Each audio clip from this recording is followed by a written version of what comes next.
Okay. Good afternoon. Today is Wednesday, March 2nd, 2011. This is a regular meeting of the Brownsville Navigation District, and the time is 5:36. If everyone will please rise for the invocation. Reverend.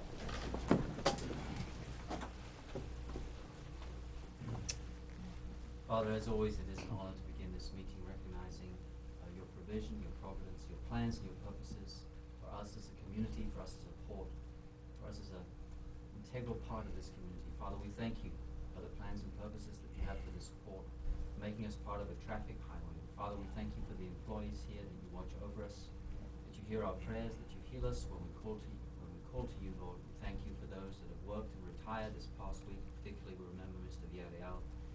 Father, we thank you for those who have served here faithfully for many years and who have the joy of entering into that first rest. Father, we thank you now for this evening and the deliberations here tonight. Would you guide them, and would you cause this place to prosper for your glory? In Jesus' name we pray. Amen. Amen. Join me in the Pledge of Allegiance.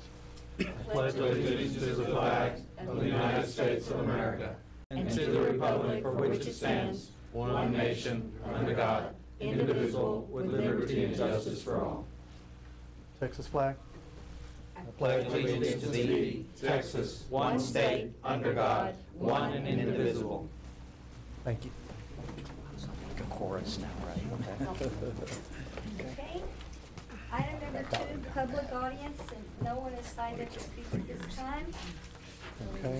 And at this time, we're going to take the agenda out of order, and we're going to call item number 7. Consideration and action to adopt a resolution granting ad valorem property tax exemptions to historic sites identified in the 2011 Heritage Plan of the City of Brownsville.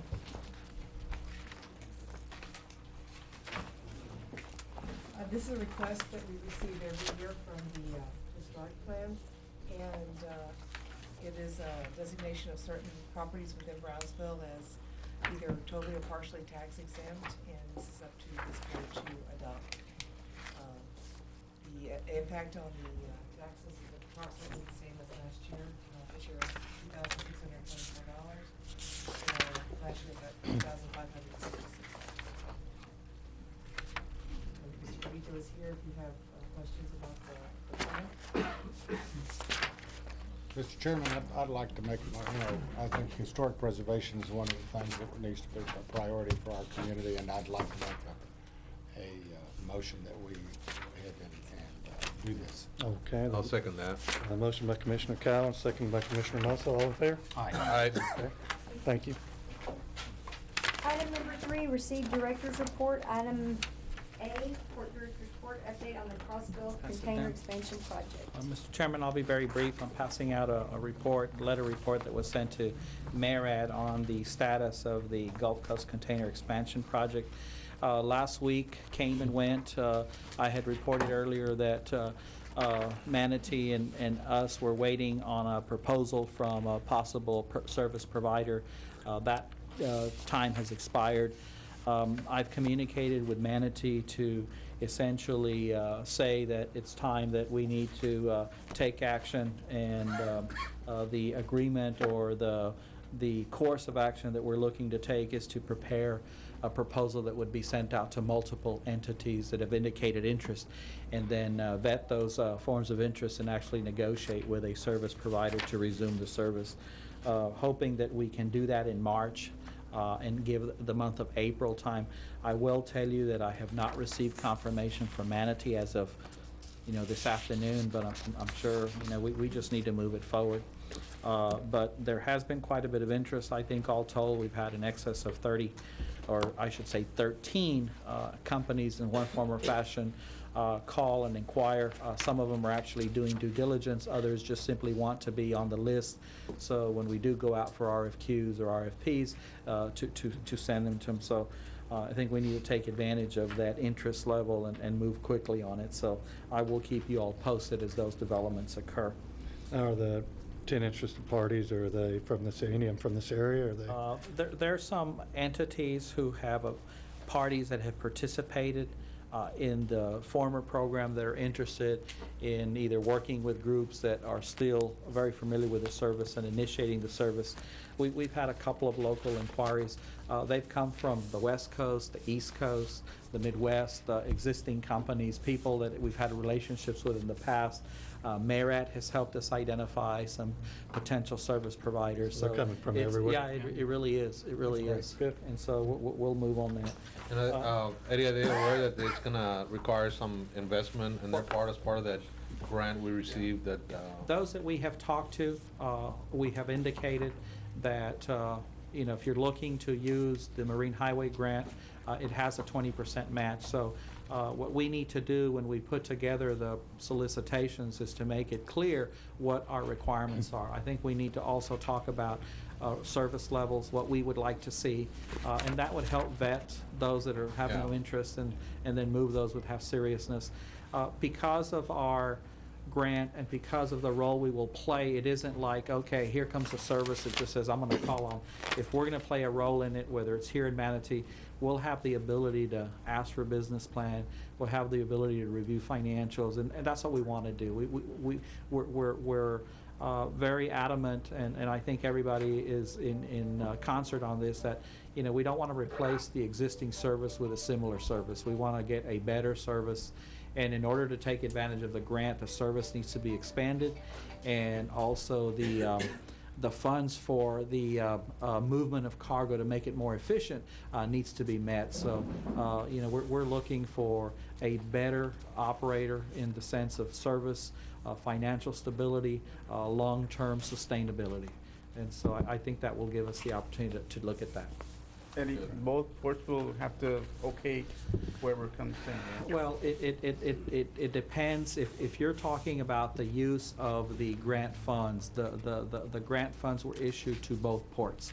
If there are no grant funds involved whatsoever, and this is going to take on a different deal, then I guess that you can look at it from just like we did the last service. I'm going to come in, I'm going to do this. And so, but most of the indications, I think everybody knows that there's some money out there, and how can that money be used to essentially meet those expectations of expanded service and more efficiency on loading and unloading at the dock. And that money is not for a service provider, it is for the ports.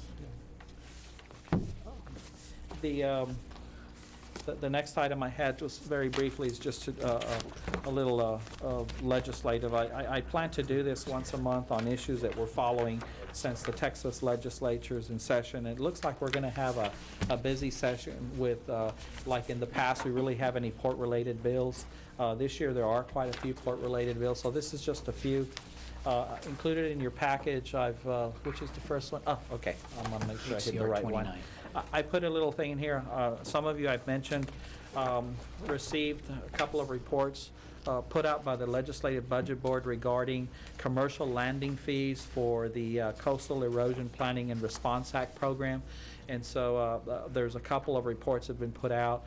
They're looking at a way of funding what they call the SEPRA program, and one of the things they're looking at is obviously or is a commercial landing fee on a per foot basis of $2 per foot on all vessels, cruise vessels and freight vessels, what would be considered commercial vessels calling on Texas ports.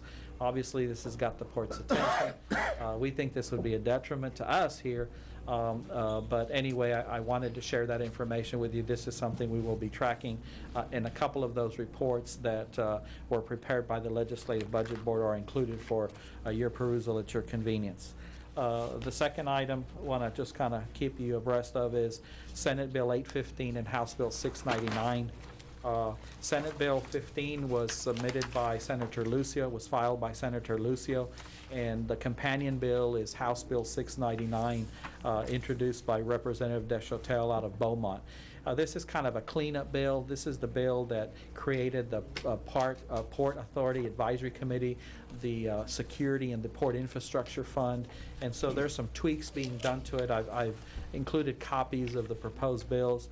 The House Bill 699 actually had a hearing on the Transportation Committee on Tuesday. The committee did not do anything with it. It'll probably refer to a vote next week, and then it'll be placed on on the calendars committee. The Senate Bill 815 filed by Senator Lucio has been referred to the Senate Transportation Committee. However, no hearing date has been set. And this is a bill that we work with the other Texas ports, and the Texas Port Association supports these bills. The other little thing of interest that affects us, or could be of interest to us, is obviously it's continuing House Concurrent Resolution 29. This is the one filed by Todd Hunter, requesting interim session on studying the cruise line industry to include Calhoun counties all the way to Cameron counties. This is something that we've kind of touched base with them, saying that we would support. To date, the resolution has been referred to the House Committee on Cultural, Recreation, and Tourism, so we'll be following that as well. At the next meeting, I'll give you updates on anything on this, as well as other things that we're doing that relate to port. This is just a few of them, but it looks like we're going to have a busy session, and so as the port industry, we'll be kind of active, and hopefully nothing will come out of the session that we would consider detrimental to the port industry. On the commercial landing fees, is that the general land office that's pushing that? Well, it's actually, it would be for a program run through the general land office. As to whether that is actually going to make it into a bill or gain traction into actually becoming law, but it appears that that where the primary beneficiary of the funds would be programs run through the general land office. What committee would it go through? Land and Resource Management, which is our chairman. The chairman of that committee is now our state representative, Renee Oliveda. So I've communicated with their office, at least on what we perceive to be, or I perceive to be, the impacts on the bill on Brownsville. So we'll be watching with it, and I must commend them for forwarding us that information for us to review. So That's good. Thank you. that's all I have, Mr. Chairman. Okay, item B, Director's Reports.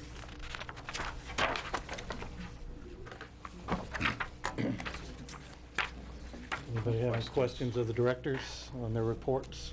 Good reports. Eddie, you have any comments on any of them? We're busy. I mean, I will tell you that I think most everybody you talk to is that there's a lot of interest. There's a lot of, tire kicking going on, and so we're fielding, possibilities every day, and I think the general mood is that things are picking up, and so, some of these inquiries require more effort than others, but we're hoping that, some of these will result in increased activity at the port, and when those do come, then we will be specific about targeting those efforts and bring them to your attention. But we've been busy. Item number 4, consideration and action on the following consent agenda items. A, approval of the minutes of the regular board meeting of February 16, 2011. B, approval of the following leases. 1, Gulfstream Marine, Inc., new lease. Item 2, Gulfstream Marine, Inc., new lease. B, is there anything we need to know about these leases? No, sir. Okay. I'd like to make a motion to, Second, Mr. Chairman. Okay. Please show me as abstaining on these 2 leases. Been moved by Commissioner Cowell, seconded by Commissioner Lopez. All in favor? Aye. Item number 5, recognition of the Brownsville Cardinals Youth Boys football team. If I may, Mr. Chairman, Sure. I wanted to have this item here on our agenda tonight so that we could recognize one of our youth football teams that actually won the South Texas championship, state championship. And so I wanted to bring them here to recognize them for their achievement. It's a good program to have for our youth. It's very positive for them, and I congratulate them for all their hard work in winning this championship. And if I could have, I think Joey Garza is one of the coaches, and if you could just say a little bit, a few words, Joey. Thank you so much for allowing us the time to be here. It was a great season. We had a great season. Probably one of the best seasons we've ever had as a team. We've been coaching for 6 years. Coach I and Coach Elizondo, Ralph Elizondo, back there. Come on up, Coach. Come on up, Coach. Come on up. We took a group of kids to Alice, Texas, right? We're with the Brownsville Youth Football League. But we've been coaching for, like I said, 6 years, and we basically, our job is just basically take the kids off the streets, and that's how the program was supposed to start, to give them something to do. But along with that, we had a great achievement. We started off the season, and we made the playoffs, but we lost in the semifinals to get to the championship game for the city. And then Harlingen calls and says, you know what, guys, we want you to come to our tournament in the All Valley tournament. So we go to Harlingen and we end up qualifying. We end up winning Valley champs.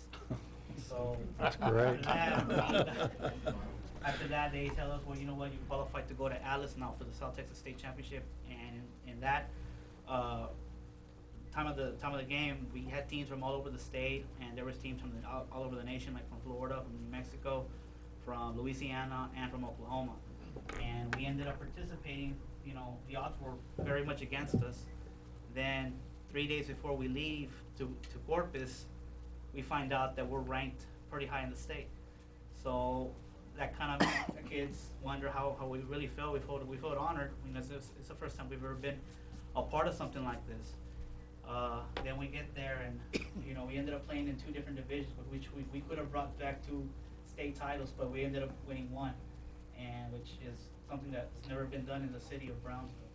And for us, it's With the same kids. That's Same awesome. division. That's great. That's great. That would have been awesome. Yeah, But yeah. still, it was Still fantastic. we ended up playing Alice, Corpus Christi, and we ended up playing Crystal City for the state championship, and we won a very, very good game.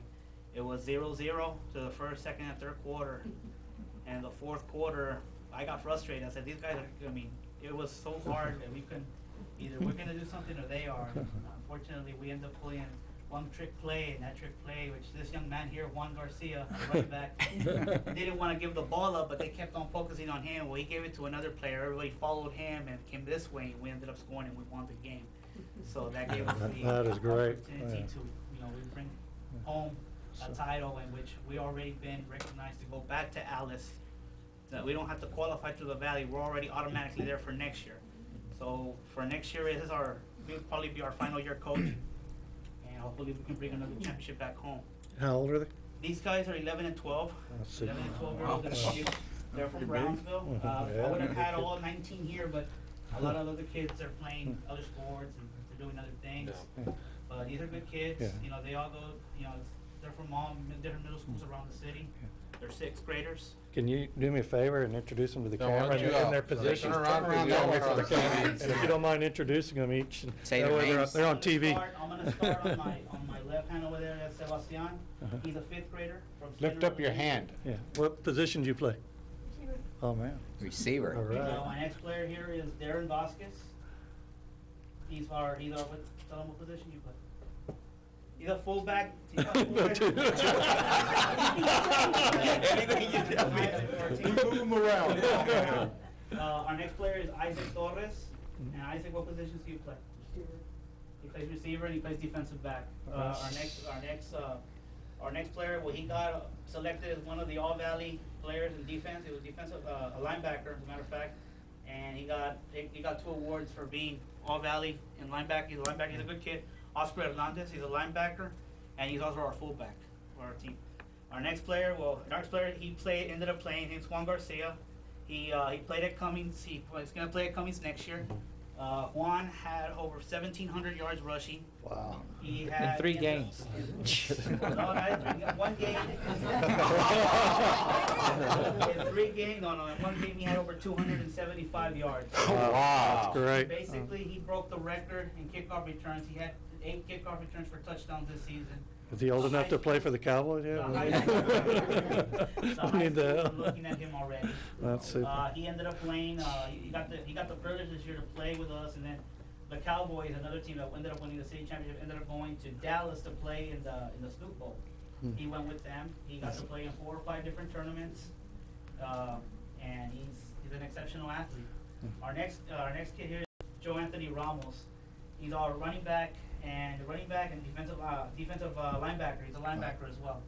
He's returning with us. As a matter of fact, them 2 in the front and Joe are returning back for next year's team. Awesome. We got 14 returning players coming back.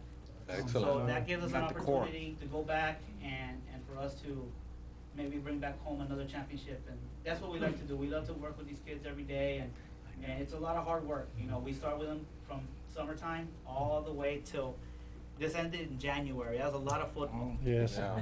But we work with these kids. They play basketball, football, but these kids are they're great kids. And like I said, thank you so much for sponsoring our team. It was a, you know, like I said, I don't know, I can't stop thanking you enough. It was like, it was a rough road, but we made it happen, and we're #1 right now. So Well, y'all did an awesome job. Congratulations to you, Coach. Joey, I had a question, Joey, because I know we've helped you guys in the past personally on just small donations to help your team up. But how do you do it, or who are your primary sponsors, and what is it that you need in the future, you know, or to help your team excel and hopefully go next year to the state level? You know, you know, these uniforms, like I said, the uniforms we get a lot from the city. We get a little help from the city because they get our uniforms. The kids pay their fee. But sometimes we have, you know, we practice with blocking dummies. We use different equipment that we need on the field to work with them daily on a daily, you know, use. Let's say we practice for 2 hours a day. We work with them. Like I said, we're going into spring training because these kids are taking it very seriously. They're going to that next level of winning another state title. My only thing is, like I said, personally, next year we're going to go with something a little special since it's our last year.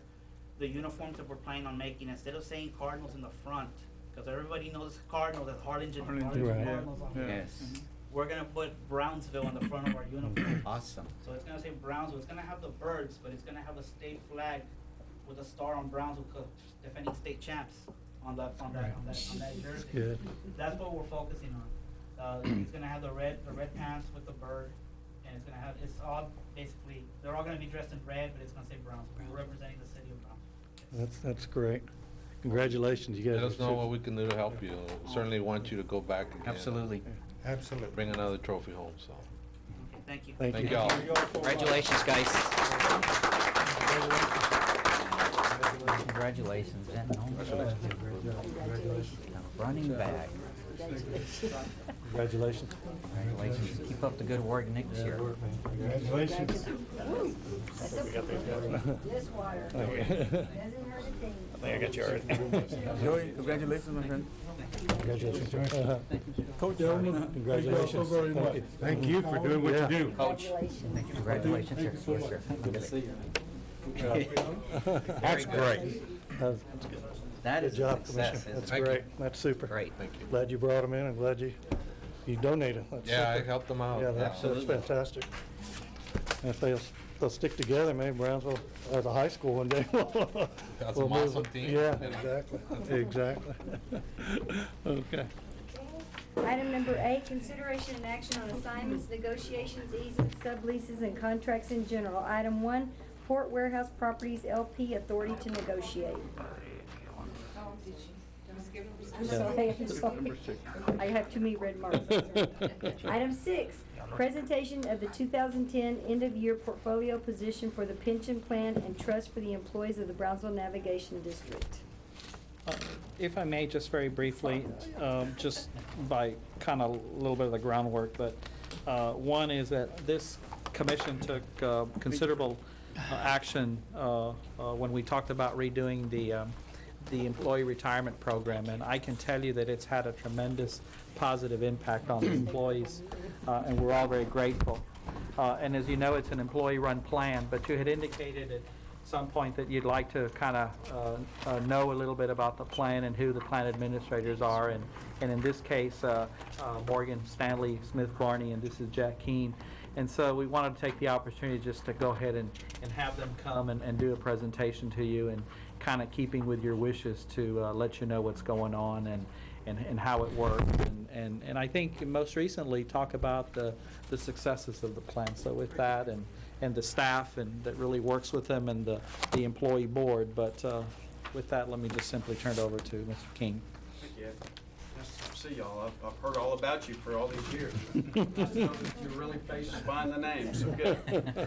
As Eddie mentioned, we've worked for you for about the last 10 years. And if you would, I'm kind of like Don. I'm going to change things up a little bit. If you'll turn to the back of the book, I want you to, there's a little timeline that I had my team put together just to show you.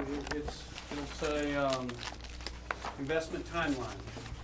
It'll kind of give you a little overview and kind of jog your memory on what the last 10 years have been like. 2000, we had the tech bubble. 2001, we had 9/11. War in Afghanistan begins. Enron scandal. 2002, we had the war in Iraq begins. 2003, U.S. troops seized control of Baghdad. Saddam Hussein rules. Oil prices began to increase. 2004, tsunami hits Indonesia. 2005, North Korea announces it holds nuclear weapons. Hurricane Katrina hits the Gulf Coast.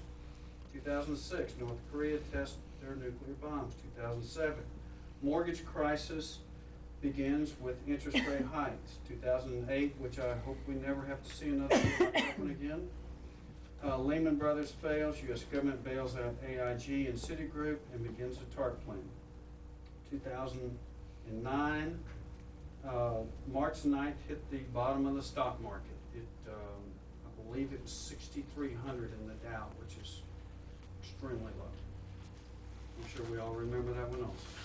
2010, the Euro's in danger.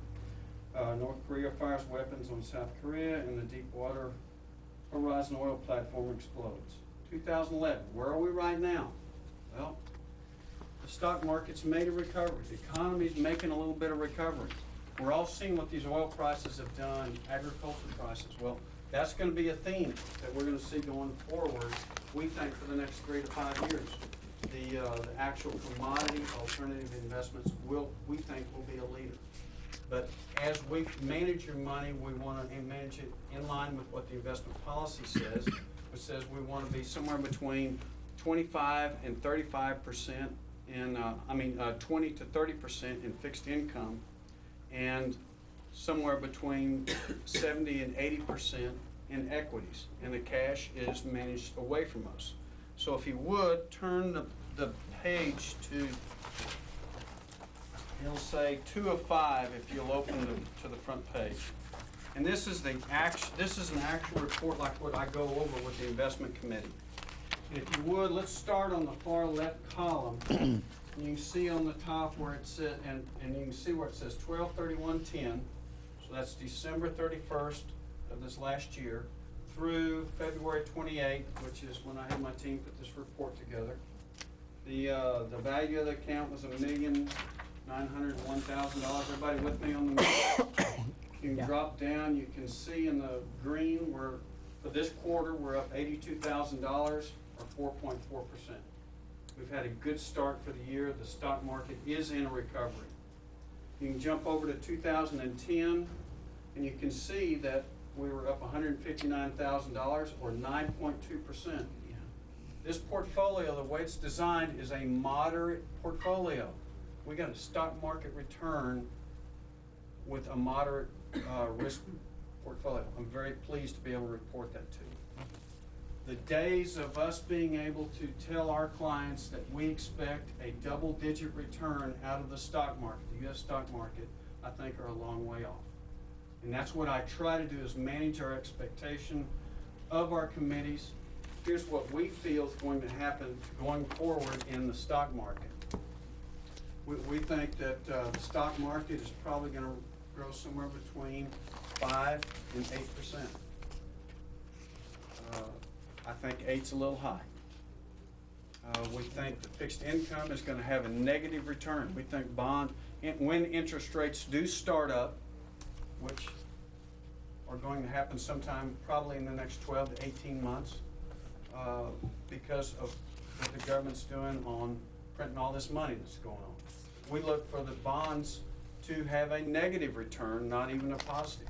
That's why we're at the bottom end of the range on our investment policy statement. We're virtually holding no cash because the cash ain't paying anything. Where you can see that is on the bottom left. You can look at a pie chart. You can see on the corresponding cash equivalent is $22,260 or 1.1%. Everybody with me there? You drop down, the next one's fixed income. We have $400,800, which is 20.2%. We're right in line. We're on the bottom end of our fixed income. And then you can see on our equities, we've got $1,561,000, which is 78.7% of the portfolio, which is 100% of the portfolio, or $1,900,000 $984,000 and some change. Everybody with me on the math? Yeah. You can go to the far right, and that's the amount of income that comes off the portfolio. It's 1.5%. That comes off of dividends, interest, and a little off of the cash. We try to keep track of the money. We try to keep us going forward. It's an ongoing battle to try to keep everything going in the right direction, mostly because of what we've been through the last 10 years. I do not think, and no one on our team or our financial analysts feel that we are going to go through another 2008, hopefully in our lifetime. Now, that being said, there will be numerous 10% corrections where the stock market goes down 10% a year. Those will be temporary setbacks. We feel like with the discipline that we have, with the reinvestment that we're doing, when we have a pullback, we're buying more shares of it, and we are going to take advantage of it in the downfall because we aren't going to try and time the market and be in and out. That's the portfolio. That's what it looks like on a one-page snapshot. What kind of bonds are we holding? All U.S. government bonds, short-term government Okay. bonds. Good question. No munis? No munis. Okay. And the fixed income is in place to manage risk in the portfolio. Any other questions? Alternative investments? What is that, sir? Alternative investments, that's natural resources, gold, silver, water, agriculture commodities, grain commodities. We are in the process right now of working with the investment committee on educating them about adding natural resources into the portfolio. We'll keep it under 10% of the portfolio, but I feel that going forward, I didn't mention the alternatives because we don't have any in the portfolio yet. I think the alternatives could probably grow somewhere between 10 or 15% a year for the next 3 to 5 years because we are going to have inflation. Now, when an employee retires and wants to access their money, how is that? Can they do it in lump sum, or is it? We get notified on a check, or there's been cash in the past. It depends on the amount, but because of the plan restrictions and the plan balance, we can't pay out any more than like 80, is it what percent, 20%? 80%. 80% has to remain in the fund. So anybody that has a very large lump sum, we pay them out over 5-year period. Staggered. And we pay them interest. It's like 7%. 6 and 7%. Yeah. So if you had 10 people retire all at one time and they won their money, The money is there. there. The money's there. Now, the other thing. They get it over 5 Well, they get it over Okay. 5 years, that's what But I in was order getting to at. access the matching annuity, they actually have to retire and That's go correct. into, they get Right. their money, but if they Right. want to match that money that the port has put in, Right. then they're going to have to go through the annuity route and Right. retire. Right. And John, in my memory, I think we've just had to take out one substantial amount of money when someone is retired. Other than that, there's been cash reserves set aside. And it's my understanding that one is that you all have been managing this account for about 10 years, and I think when you all took it over, it was at an all-time low. So it's been some time to trying to rebound it back, and, I kind of take my cue from the board members who are the employees, and I would ask that, or I would say that from, as I understand it, obviously it's very encouraging to see the performance that it's gotten and the substantial growth that it's occurred in the last few years to build it up to what it used to be. So, but I can't tell you enough how grateful and we all are for restructuring the insurance program, the retirement program. The port made a significant contribution, and it is actually allowed. Just Friday, you all saw the benefits of having one of our employees who would, if that hadn't occurred, otherwise probably wouldn't have even contemplated retiring. So it's been, this has been one of probably the really good things that has occurred at the port as it relates to the employees, and I know that I hear it, and you should hear it, how grateful everyone is for having restructured that, and certainly the encouragement of that is that the fund is there. It will be solvent, and employees can look forward to retiring and having a productive retirement. Approximately how much is contributed monthly by the, On an annual basis, about on an annual. About $300,000 on an annual. That's great. The employees put in about, the district was about $145,000. With the balance. And it shows net contributions. Is that net of withdrawals? Yes. We have not really contributed to the investment, I think about $300,000 a year ago. The money that's on the annual contributions we keep here, and we pay our benefits out of that. We So pay we're out of really this. not getting the investment for any of the benefits we've been paying out. I just wanted to comment, Mr. King, that I'm very, very impressed by the numbers that you've given us here, and looking at the year 2010, 159,000 to 9.2% net returns, and then from March 2010 to February of 2011, 13.9% equates to 242,000. That's a big increase from just last year, and Thank you. it's very good handling. My team spent a lot of time putting this new platform together, and we did it with the idea of trying to make it through this recovery. And I'm going to leave something with you, if you don't mind. We are in a recovery. It's just going to be slow than any of us really expect or want. Is that fair? Very thorough. Yeah. Okay. Any other questions? Very good, guys. Thank you very much. Thank you. Appreciate it. Thank you, sir. Okay, now we'll go Okay. to item A. Consider an action on assignments, negotiations, easements, subleases, and contracts in general. Item 1, Port Warehouse Properties LP, authority to negotiate. I need to abstain from this one. Okay.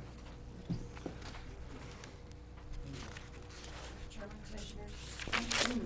Port Warehouse Properties, under contract 3694, is requesting 2 additional 5-year options to be added to their lease term. That would give them a 30-year contract. They're requesting this. Their bank is asking for them, they're requiring them to have a 30-year contract. So I'm asking the board to give us authority to negotiate an amendment to the lease to add these 2 additional 5-year options. Motion, Mr. Chairman. Motion I'll second that. seconded. All in favor? Aye. Please show Commissioner Cowan as abstaining. Item number 2, MI LLC, authority to negotiate. MI LLC under contract 2866, their lease is due to expire June the 30th, and they're requesting to add 2 additional 1-year options to this lease, to extend the lease for 2 more years. So I'm asking the board to give us authority to negotiate an extension and add these 2 years to their contract. Will that be at the new rate or the old rate, or? They're already paying the new rates. They're already paying the new rate, okay. So moved. Second, Mr. Chairman. Moved and seconded. All in favor? Aye. Aye. Same as the case with the previous one. Item And number then he 3, reached it Esco Marine Inc., subordination. Mr. Chairman, request. From the very beginning. Okay. Move to table. Second, Mr. Chairman. Second. Moved and seconded. All in favor? Aye. Okay. Item number 9, consideration and action on agreement for professional services with Public-Private Strategies LLC. Mr. Chairman, members of the commission, the contract with Public-Private Strategies expires at the end of this month. Randy DeLay, or Public-Private Strategies, has been a consultant to the ports as part of the consulting team that we have on federal and state affairs. The proposed contract is simply an extension for an additional 2 years. There are no changes in the terms, there are no changes in the compensation, and certainly would recommend that we adopt the extension of the contract for an additional 2 years. Any questions of Eddie?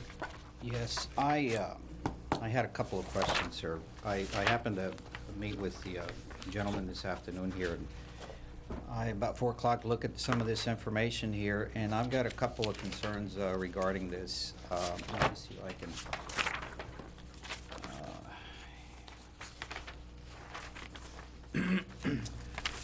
on item number, on page number 110.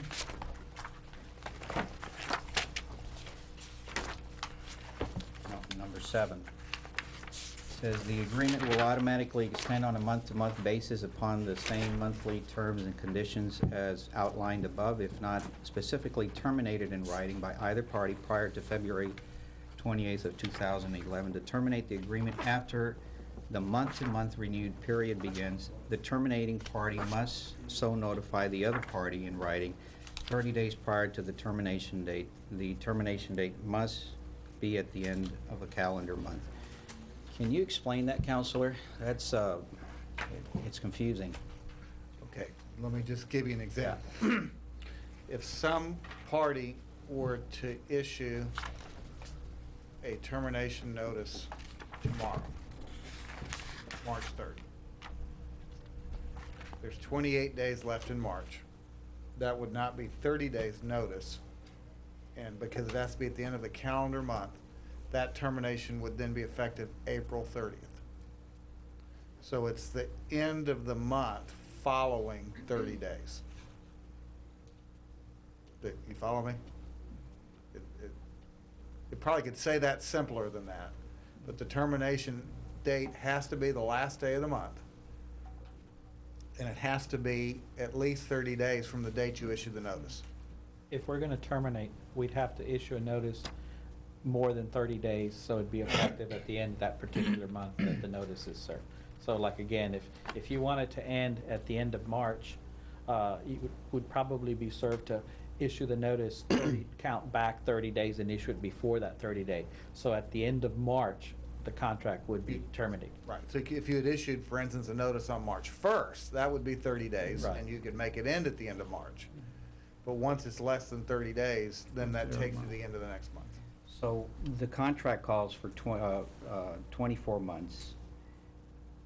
The way I understood this is we, in effect, approve a contract for 24 months at the rate, and if there is a consensus to terminate the contract on the port's behalf, what action can the board take on that?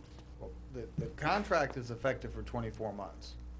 So we would, in essence, have to pay out and buy out the remaining, There's, let's say it's 10 months or 3 months, we would have to pay out the rest. there is no early termination under this contract. What this says is that after the 24 months, if nothing's done, it continues on a month-to-month But not basis. before, though. But not before. Because if you have, let's say you should have a problem where something should happen, say that the port is in a bind by having to work with the consultant within the 24-month period, and if they would want to get rid of him, in essence, they would have to buy out the contract. Is that what I understand?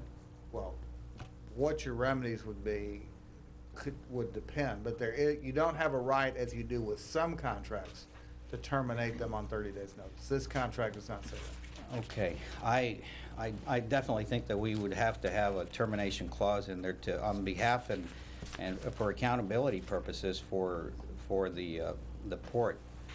But it's just something that needs to be looked at. I took the initiative to get some language and pass it on. I'm gonna pass it on to you folks and see if you can review this with me. Pass this on, please. Does the contract with Glenn have that language? Do we have that clause? I think I there is, think yeah. that one does. Yeah, but I mean, we have a lot of contracts that have 30-day calls, so, I mean, the language isn't difficult to insert if that's the case. Yeah. Is Glenn's also 24 months? Yes, but there is a 30-day call. I would suggest that, again, this is all for discussion on this, gentlemen, but on the handout that's given to you, you look at the third page on number 12. Consultant shall report to and act solely upon the direction of the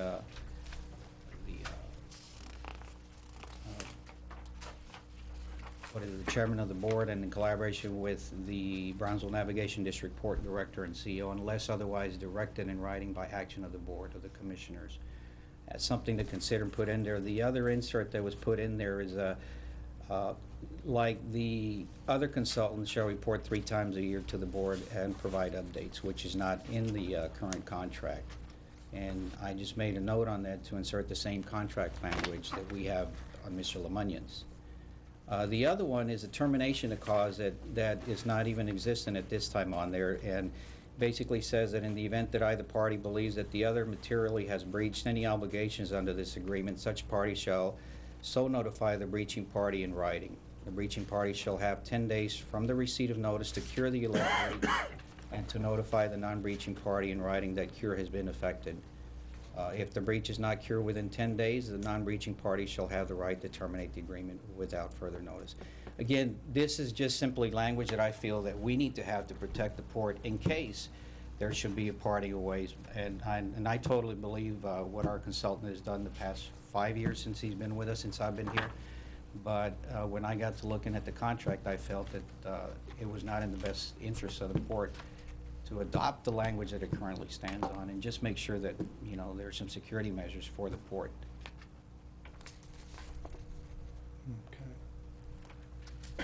So these are all changes that, which are the changes that you're? The shaded are the proposed changes, and the strikeout is what's proposed to be striked out. And of course, I would recommend that, you know, we go back and just revisit this, because we have till the end of the month, I understand. Well, I'd this, right? suggest if you've got questions that we need to talk about language changes, is just, you know, let's go ahead and table it, and we'll take this up at the next meeting. That way I'll have an opportunity to look at the language changes. So I'll make a motion then to table it. So this is a lot of changes. You know, like you said, they are to protect the port, and then in all due fairness. It is. It's just, you know, let's table it and then come up with one that works for everybody, and also give Randy an opportunity to look at it as well. And I'll make a motion to table it. Okay, there's a motion to table. Is there a second? Second, Mr. Second. Chairman. All in favor? Aye. Aye. Okay. Look at it for the next board meeting. Okay, anything else? Item 10, adjourn into executive session. Do you have anything? No, sir. Okay. Okay, item 12, public comment. Anyone have any public comments? I'd like to do one thing, if I may, just real quick. And that, I wasn't gonna let him get away, but Colonel David Weston, who retired in November from the Coast Guard, and in June he gave up from the Corps of Engineers. And in June, I guess we had a change of command in the Galveston district, but he's gone into civilian life, and now he is one of us. One of us, yeah. So, you know, David is here, and I just wanted to, you know, take the opportunity to publicly thank him for all the support that he gave the port on a lot of the issues that we dealt with, whether it was the channel deepening and widening, whether it was dredging, whether it's a lot of the issues. I mean, he was always extremely accessible to us. I tell you what, when we had a storm problem, he was personally here. He'd pick up the phone, "Are you guys okay?"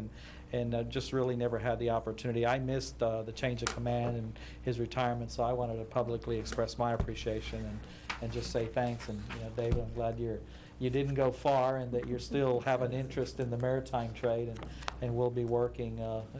Actually, Jeff Massingale is also here, and, you know, he's one of our consultants, and that we'll be working together on a lot of the interests for the port. So I just want to take that opportunity. Have him step up. Hey, the problem is I heard him talk. Yeah. Give me the floor. That's too kind, Eddie, and I appreciate it, and I really value the relationship we had, you know, working closely together.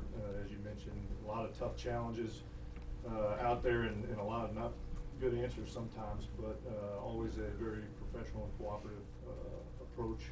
You got a great port director here, as you all well know, and he does great things with those relationships that I think pay off in the larger picture for the port's future moving forward. So I appreciate the opportunity to be here, and appreciate the kind words. Thank you. Thank you very much. Appreciate it. Yeah, good luck. Congratulations. Okay. Anything else? Item 13, adjourn. Motion Motion to adjourn? Amen. Motion second, all in favor? We are adjourned.